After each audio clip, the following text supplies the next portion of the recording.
এক গাদা সংসারের কাজের প্রেশার, ঘরবাড়ি ক্লিন রাখা, রান্না করা, বাইরের কাজ, সাথে আবার বাচ্চার দায়িত্ব, সমস্তটা করতে গিয়ে আমাদের গৃহিণীদের নাজেহাল অবস্থা।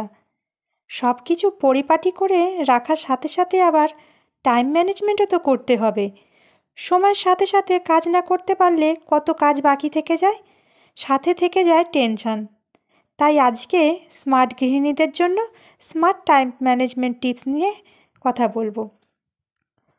গুড মর্নিং বন্ধুরা, কেমন আছো সবাই? আশা করি আমার পরিবারের সমস্ত বন্ধুরা খুব ভালো আছে আর সুস্থ আছে। সকালবেলায় দেখো একদম রান্নার টেনশান। সকালবেলা ঘুম থেকে উঠে সর্বপ্রথম কাজ যেটা বেশিরভাগ গৃহিণীদেরই থাকে, সকালের টিফিনটা বানাতে হবে। আমার কাছে প্রথম যেটা ইম্পর্ট্যান্ট কাজ হলো সেটাই সকালের ব্রেকফাস্ট। সকালে পরীকে রেডি করে টিফিনটা বানিয়ে স্কুলে পাঠানো। হাজব্যান্ড যেহেতু একটু বেলা করে বেরোয় বা ঘরে থেকে কাজ করে, সেই জন্য অতটা টেনশন থাকে না। তবুও ওনাকে মোটামুটি একটু টাইমের মধ্যে বানিয়ে দিতে পারলেই যথেষ্ট। একটু দেরি হলেই আবার মুখটা ভার হয়ে যায়। তাই প্রথম যেটা ইম্পর্টেন্ট কাজ সেইটাই কিন্তু সকালবেলা ঘুম থেকে উঠে সেরে নেওয়াটা ভালো। সকালে রান্নাটা হয়ে গেলে কি হয়, এবার সারাটা দিন কিন্তু নিজের টাইম মতন কাজগুলো করতে পারা যায়। বাড়ির যে অন্যান্য কাজগুলো থাকে, ঘর ক্লিনিংয়ের, জামা কাপড় ধোয়া, মাজা ধোয়া, সমস্তটাই আর কি। তাই প্রথম যেটা কাজ সেটা হলো রান্নার কাজ। আর আমার যেটা মনে হয় প্রত্যেকেরই একটা ইম্পর্টেন্ট কাজ থাকে, বেশিরভাগ অধিকাংশ কিন্তু এই রান্নার কাজটাই থাকে। তবে অনেকেই আবার মনে করে সকালবেলা উঠে ঘর বাড়ি ক্লিনিংয়ের কাজটা আগে করে নিতে পারলে ভালো হয়। তাই আমার মনে হয় যে যার সুবিধে অনুযায়ী প্রথম যেটা ইম্পর্টেন্ট কাজ সেই কাজটাকে কিন্তু আগে কমপ্লিট করে নেওয়া সকালবেলা। আর আমার দেখেছো সকালের কিন্তু এই দায়িত্বটাও কিন্তু রয়েছে। রান্নার সাথে সাথে পরীর টিফিন বক্স তো রেডি করে দিয়েছি, সাথে আবার পরীকেও রেডি করে স্কুলে দিতে যেতে হবে। পরীকে স্কুলে দিয়ে আসার পরে কিন্তু এবার বাকি অন্যান্য কাজগুলো করতে পারবো। সেকেন্ড যেটা বলবো সেটা হলো আমাদের শরীরে দেখবে সকালের দিকে কিন্তু এনার্জিটা বেশি থাকে। অনেকে হয়তো ভাবতে পারে বেলার দিকে এনার্জি থাকে, বা অনেকের আবার বিকেলের পরে এনার্জিটা ভালো থাকে। কিন্তু আমার যেটা মনে হয় যেই সময় এনার্জিটা ভালো থাকে, তুমি বেশি করে এনার্জেটিক ফিল করো, সেই সময় কিন্তু তোমার ইম্পর্টেন্ট কাজগুলো করার সাথে সাথে ভারী যে সমস্ত কাজগুলো থাকে সংসারের, সেই ধরনের কাজগুলো করে নাও। যেমন ধরো ক্লিনিংয়ের কাজ বা ভারী ধরনের কাজগুলো যদি এনার্জেটিক টাইমে করে নেওয়া যায়, তাহলে কিন্তু পরে অন্যান্য ছোটোখাটো কাজগুলো ধীরে সুস্থে করে নেওয়া যায়। ছোটোখাটো কাজগুলো বলতে ধরো জামা কাপড় গোছানোর কাজ হোক, বা একটু নিজের জন্য স্কিন কেয়ার করার কাজ হোক, বা ছোটোখাটো কিছু টুকিটাকি কাজ, দোকান তোলা, বাজার তোলা, এই সমস্ত কাজগুলো কিন্তু সন্ধ্যের দিকে বা বিকেলের পরে টিভি দেখতে দেখতে করে নেওয়া যায়। বা টুকিটাকি সেলাইয়ের কাজ থাকে, অনেক সময় হয়তো জামা কাপড় কিছু সেলাই করার থাকে, ছোটোখাটো কাজগুলো কিন্তু সেই সময় করে নেওয়া যায়। তবে ফার্স্ট যেটা আমার মনে হয়, নিজের যত্ন নেওয়াটা কিন্তু খুব জরুরি। অনেকে দেখেছি, অনেক গৃহিণীরাই রয়েছে যারা সকালের কাজের মধ্যে এতটাই ব্যস্ত হয়ে পড়ে যে সকালের ব্রেকফাস্টটাই করতে সময় পায় না। অনেক সময় ব্রেকফাস্ট করার মতন টাইম না পাওয়ার কারণে সকালের ব্রেকফাস্টটা স্কিপই করে যায়। আবার অনেকে ভাবে যে একার জন্য কী আর ব্রেকফাস্ট বানাবো, হাজব্যান্ড তো কাজে বেরিয়ে গেছে, নিজের জন্য আলাদা করে কিছু বানাতে মন নেই। তবে যেটা প্রথম দায়িত্ব সংসারের প্রতি রয়েছে, তেমন নিজের প্রতিও কিন্তু একটা দায়িত্ব রয়েছে। তাই নিজে যদি সুস্থ না থাকি, তাহলে কিন্তু সংসারের সমস্ত কাজগুলো কমপ্লিট করতে পারবো না। তাই সকালবেলার ব্রেকফাস্টটা কখনোই কিন্তু স্কিপ করাটা উচিত নয়, বা অনেকটা লম্বা টাইম সকালে খালি পেটে থাকাটাও কিন্তু ভালো নয়। তাই কাজ করতে করতে সবসময় চেষ্টা করবে একটু হালকা কিছু খেয়ে নেওয়ার। অনেকে এখন ভাবতে পারো জয়েন্ট ফ্যামিলিতে থাকি, সেখানে হয়তো খাবার মতন সুযোগটাই পাই না। সেক্ষেত্রে বলবো, রান্নাঘরে যদি শাশুড়ি অথবা জা একসঙ্গে কাজ করো, তাহলে তাদেরকেও তুমি বলো যে সকালে হালকা কিছু খেয়ে নিয়ে তারপর কাজ করতে। হতে পারে একটু জল বিস্কুট খেয়ে নাও, অথবা একটু ড্রাই ফ্রুটস অথবা একটু ছোলা বাদামই ভিজিয়ে রেখে দাও, এক মুঠো ছোলা বাদাম খেতে খেতে কাজ করে নাও। এইটুকুনি তো নিজের জন্য করাই যায়, তাই না? কতটুকু আর সময় লাগবে, খেতে খেতে কাজও করে নেওয়া যায়। নিজের যত্নটা নিতে না পারলে কিন্তু সারাদিনে এনার্জিটাও পাওয়া যায় না। তাই সকালের ব্রেকফাস্টটা কিন্তু কখনোই স্কিপ করাটা একদম ভালো নয়। আর আমি কিন্তু সকালের ব্রেকফাস্ট করে নিয়ে তারপরে ঘরের ক্লিনিংয়ের কাজে এসেছি। আজকের একটা কাজের লিস্ট আমি বানিয়ে রেখেছি, কী কী কাজ করব আর কতটা করব। এখন আমরা অনেক গৃহিণীরাই কিন্তু একটা কাজ করে থাকি, যে আগের দিন রাতেই একটা কাজের লিস্ট বানিয়ে রাখি। আর কাজের লিস্ট বানিয়ে রাখে কাজ করলে কি হয়, অনেকটা সুবিধা হয় কোন কাজটা কখন করব আর কতটা করব, আর কোন কাজটার পরে কোন কাজটা করব। এটা তো একটা ভালো উপায়, ভালো বুদ্ধি। কিন্তু এই কাজের লিস্ট বানানোর চক্করে কিন্তু অনেক মহিলারাই কী করি, যে একসঙ্গে অনেকটা লম্বা লিস্ট বানিয়ে ফেলি। একদিনে যদি অনেকগুলো কাজের লিস্ট বানানো হয়, সেক্ষেত্রে কিন্তু অতটা কাজ আমরা কমপ্লিটও করতে পারি না, অথবা কমপ্লিট করার জন্য যে টার্গেটটা রাখি সেটা যদি কমপ্লিট না হয়, তাহলে মনটাও কিন্তু অযথা খারাপ হয়ে যায়। তাই বলবো, যতটুকু কাজ তুমি করতে পারবে ততটুকুই লিস্ট বানাও। অযথা অনেকটা লম্বা লিস্ট বানিয়ে রেখো না। একদিনে তুমি ভাবলে পুরো বাড়ি ক্লিন করবো, সেটা তো আর সম্ভব নয়। তাই ভাগ ভাগ করে কাজ করাটা যেমন প্রয়োজন, তেমন কাজের লিস্টটাও কিন্তু অল্প অল্প করে রাখা প্রয়োজন। আমি যেমন আজকে কাজের লিস্ট রেখেছিলাম, তারপর দেখলাম যে না, আমার টাইমের মধ্যে কমপ্লিট হচ্ছে না, বাকি কাজটা আমি পরের দিনে করব। তাই একদিনে কিন্তু অযথা যদি অনেকটা কাজ করতে যাই, সেক্ষেত্রে কিন্তু নাজেহাল অবস্থা তো হবেই, সাথে কিন্তু শরীরেও কষ্ট হবে। আর শরীর কষ্ট হলে মেজাজটাও খিটখিটে হয়ে যাবে। তাই একদিনে কিন্তু অনেকটা লম্বা কাজের লিস্ট বানিয়ে রেখো না। যতটুকু সম্ভব, যতটা পারবে ততটুকুই কিন্তু কাজের লিস্ট তৈরি করো। এরকমটা যেন না হয় যে একদিনই সমস্তটা করতে গিয়ে সকাল থেকে সন্ধে হয়ে গেল, কাজ শেষ করতে পারলাম না, আর তার সাথে শরীর মন দুটোই কিন্তু খিটখিটে হয়ে যাবে।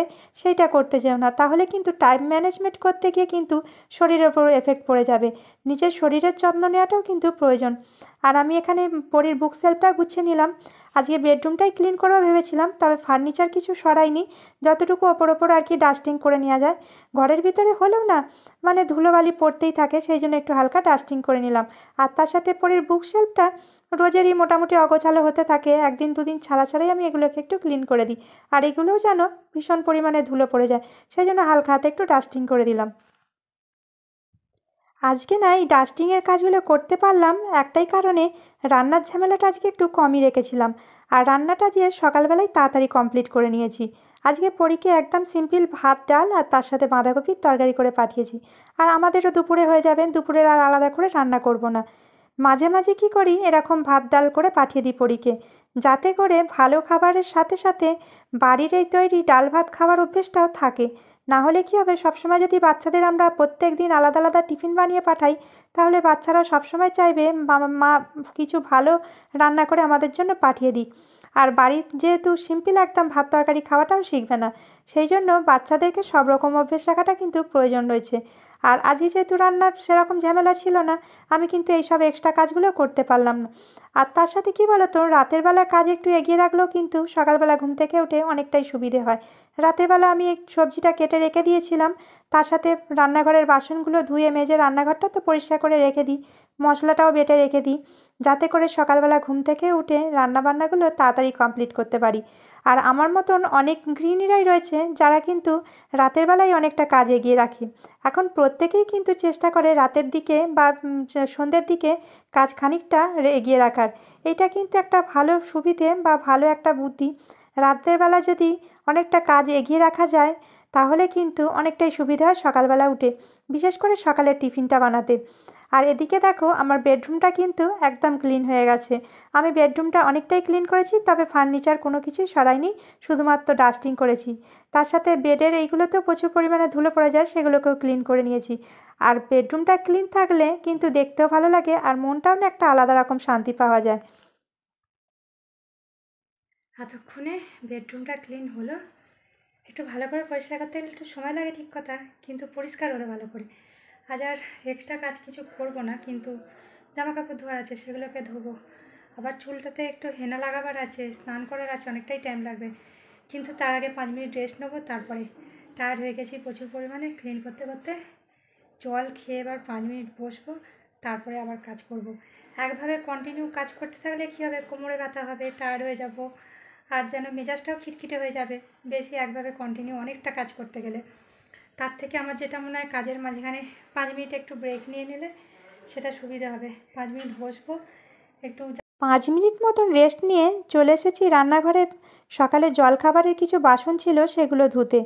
রান্নাঘরের বাসনগুলো ধুতে ধুতে কিন্তু আমি তার সাথে কিছু জামা কাপড়ও ভিজিয়ে দিয়েছি, সেগুলোকেও ধুয়ে নেবো।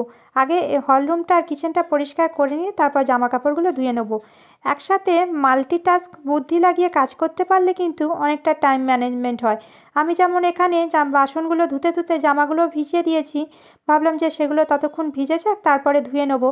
আর এদিকটা ক্লিন করে নিয়ে তারপরে জামা কাপড়গুলো ধুতে গেলে সুবিধা হবে কি, মনটা এদিকে পড়ে থাকবে না যে ঘরটা আমার অগোছালো হয়ে আছে, কেউ মানুষ যদি বাইরে থেকে এসে পড়ে ঘরটা দেখতে বাজে লাগবে। সেই জন্য কী করলাম, আগে কিচেনটা আর হলরুমটা দুটোই ক্লিন করে নিয়েছি। যেহেতু ওপেন কিচেনটা একটু পরিষ্কার রাখাটা প্রয়োজন, সেই জন্য আগে সেটাকে করে নিয়েছি। আর মাল্টিটাস্ক কাজ করতে গিয়ে দেখো মনে পড়ে গেল নিজেরও মাথায় একটু হেনাটা লাগিয়ে নিয়ে তারপর জামা কাপড়গুলো ধুতে বসবো। এই 5 মিনিট সময় তাড়াতাড়ি করে হেনাটা লাগিয়ে নিয়েছি, পুরো চুলে লাগাইনি, শুধুমাত্র সামনেটায় লাগিয়েছি। তারপরে জামা কাপড়গুলো ধুয়ে দিয়েছিলাম। ধুয়ে স্নান সেরে একদম পরীকে স্কুল থেকে নিয়ে চলে এসেছি। দিনটা খুব সুন্দর ছিল। খুব সুন্দর ছিল।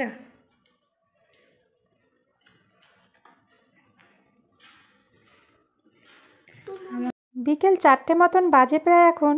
আর এদিকে দেখো বৃষ্টি এসে গেছে। বর্ষার দিন তো যখন তখন বৃষ্টি এসে যায়, সেই জন্য জামা কাপড়গুলো নিয়ে খালি ছোটাছুটি করতে হয়, একবার দেওয়া আর একবার তোলা, এই খেলাটাই চলতে থাকে সারাদিন বোধহয়। আর প্রত্যেকেরই বোধহয় এরকম হচ্ছে এখন বর্ষাকালের দিনে। বৃষ্টির মধ্যে জামা কাপড় তোলা আর শুকনো করা ভীষণ মুশকিল। একদিন ধুয়ে দিলে সেটাকে শুকনো হতে আবার 2 দিন 3 দিন লেগে যাচ্ছে। আর গাছগুলোকেও আমি তুলে দিলাম, গাছের মধ্যে অনেকটা জলে ভরে গেলে না গাছগুলো আবার খারাপ হয়ে যাবে। যেহেতু রোদ্দুর খুব একটা বাড়ির ভিতরে পড়ে না, সেই জন্য গাছগুলো রোদে দিয়েছিলাম সকালের দিকে, সেগুলোকে আবার তুলে নিলাম। আর জামা কাপড়গুলোও দেখো এই বারান্দার দিকটাতে করে দিলাম, যাতে বৃষ্টিতে ভিজে না যায়। চলে এলাম সন্ধ্যের সময় একটু নিজের জন্য 1 কাপ চা বানাতে। পরীকে বানিয়ে দিয়েছি আজকে একটু রাগি কাঞ্জি, পরী সেটা খেয়ে নিয়েছে। আর নিজের জন্য 1 কাপ চা নিয়ে বসলাম। আর চা খেতে খেতে এখনও কিন্তু ডিউটি শেষ হলো না। চা খেতে খেতে আবারও সন্ধ্যের ডিউটি রয়েছে, পরীর পড়াশোনা। সেই ডিউটিটা নিয়েই বসবো, 5 মিনিট বসে চাটা খাবো, তারপরে কিন্তু সেই ডিউটিটা সারবো। টাইম ম্যানেজমেন্ট করতে হলে আরও একটা জিনিস কিন্তু আমাদের মাথায় রাখা দরকার, সেটা হলো সোশ্যাল মিডিয়া। সোশ্যাল মিডিয়া আমরা কতটা সময় কাটাবো আর কতটুকু সময় কাটাবো আর কি দেখবো, সেইটা কিন্তু আমাদের একটু টাইমের মধ্যে মেনটেন করাটা প্রয়োজন।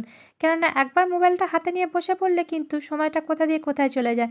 সেটা আমারও হয়, কিন্তু বিশেষ করে ফেসবুকে ঢুকলে ফেসবুকটা যেন একটা গোলক ধাঁধার মতন আটকে পড়ি আর কি, বেরোতে পারা যায় না। যাই হোক, পরীকে পড়া করাতে করাতে কিন্তু কয়েকটা জামা কাপড় ছিল, সেগুলোকে একটুখানি গুছিয়ে নিচ্ছি। দেখলাম যে একদম খালি হাতে বসে থাকার থেকে এইটুকুনি কাজগুলো কিন্তু সন্ধ্যের সময় আমি করে নিয়ে রাখি। আর বিশেষ করে আগের দিন রাতে একটু কাজ এগিয়ে রাখলে পরের দিনের কাজটা সুবিধে হয়। আর কোনো কাজই কালকে করব বলে ফেলে রাখলে কিন্তু সেটা অনেকটাই ভুল। কেননা কোনো কাজ কালকের জন্য ফেলে না রেখে সাথে সাথেই করে নেওয়ার চেষ্টা করবে। আর এইভাবে বুদ্ধি লাগিয়ে কাজগুলো করলে কিন্তু স্মার্টলি টাইমের মধ্যেই কিন্তু কাজগুলো শেষ হয়ে যায়। তাই সংসারের কাজগুলো করতে গেলে একটু বুদ্ধি লাগাতে হবে আর একটু টাইমটাকে ম্যানেজমেন্ট করে চলতে হবে। যাই হোক, আজকের ভিডিওটা এখানেই শেষ করলাম বন্ধুরা। আর ভিডিওটা ছেড়ে যাবার আগে একটা লাইক কমেন্ট করতে ভুলো না কিন্তু। যদি কোনো নতুন বন্ধু আমার চ্যানেলে প্রথমবার এসে থাকো, চ্যানেলটা সাবস্ক্রাইব করে নিয়ে পাশে থাকার অনুরোধ রইল। দেখা হবে নেক্সট কোনো ব্লগেতে। সবাই ভালো থেকো, সাবধানে থেকো, সুস্থ থেকো।